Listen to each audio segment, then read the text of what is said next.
ইংরেজি নববর্ষের উদযাপন। মানে আমার খুব খারাপ লাগে যে এই যে নয়েজ, এই নয়েজ মনে হয় গাজার ইসরায়েলিরাও স্বাভাবিকভাবে এটা করতেছে না, বিশেষভাবে আমাদের এলাকায় কিনা জানে না। আমাদের এলাকায় প্রায় 15 দিন আগে থেকে শুরু হয়েছে এই শব্দ তাণ্ডব, নানান রকম অত্যাচার। সারাটা দিন এই অবস্থায় গেছে। সন্ধ্যার পর তো মনে হয় এলাকার লোকজন পাগল হয়ে গেছে পোলাপান এই বোম ফোটা। মানে নিয়ে আমরা এই যে একটা কালচার ডেভেলপ করছি, এই মানুষ মানুষ এই নয়েজ। গত বছর বেশ কয়েকটা বাচ্চা মারা গেছিল, ছোট একদম। এই আমাদের এই নববর্ষ এই ফাউল একটা কালচার ফলো করতে গিয়ে আমরা আমাদের, যাই হোক, আবার কোনটা বললে কোন পাপ হয়।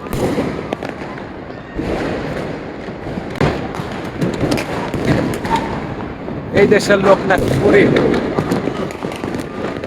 এই দেশের লোকের পয়সার অভাব। হাজার হাজার টাকার ফানুস, এই আতশবাজি শব্দ শুধুমাত্র পৃথিবীর একটা শহরে হয় এখন, সেটা হলো গাজা।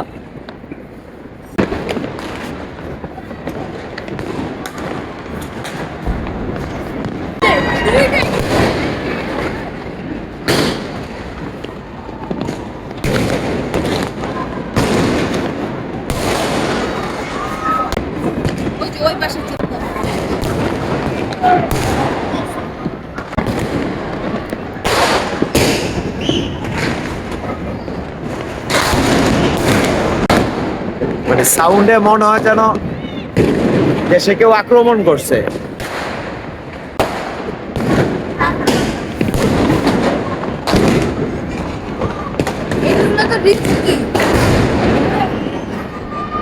দামি আর কম দামি জানি। গত বছর 200 জায়গায় আগুন লাগছে, 200 প্লেসেস। বাংলা নববর্ষ হয়তো এই উদযাপনটাও লজিক্যাল না, মানে অসভ্যতা একদম সীমাহীন। সন্ধ্যা থেকে এলাকাটার মধ্যে এরকম চলতেছে, পুরো পাগল হয়ে গেছে। মানে কোনো ব্লাস্ট ছাড়া কোনো সাউন্ড আছে, একটার পর একটা ব্লাস্ট, একটার পর একটা ব্লাস্ট।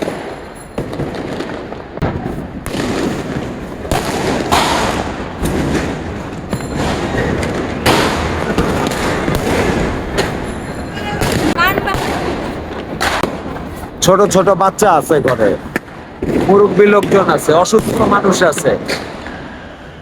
মানে এগুলা টেক কেয়ার করার আসলে কোনো বন্দোবস্তই নাই। এর আগেও দেখছি এই ধরনের সেলিব্রেশন, খারাপ লাগে নাই, অল্প কিছু শেষ হয়ে গেছে। এইটারে কোনো আনন্দ বলে? এই পরিমাণ লাউড নয়েজ।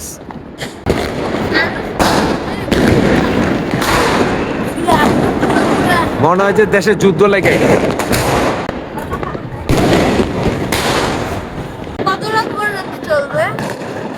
চলবে ঘন্টাখানিক চলবে, পয়সার তো আর অভাব নাই।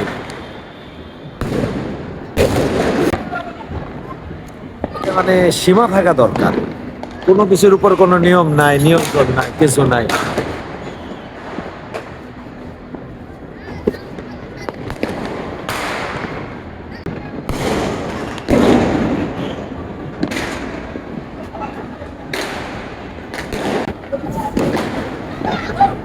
কই কোনখানে? আস্তে আস্তে ঘুরে উঠি। কোথায় মানুষ পড়ছে এই জায়গায়? এটা কি এখানে পড়ছে? সারাদিন নিবাই হলো এই একটা ফানুস আইসা পড়ছে এই জায়গায়।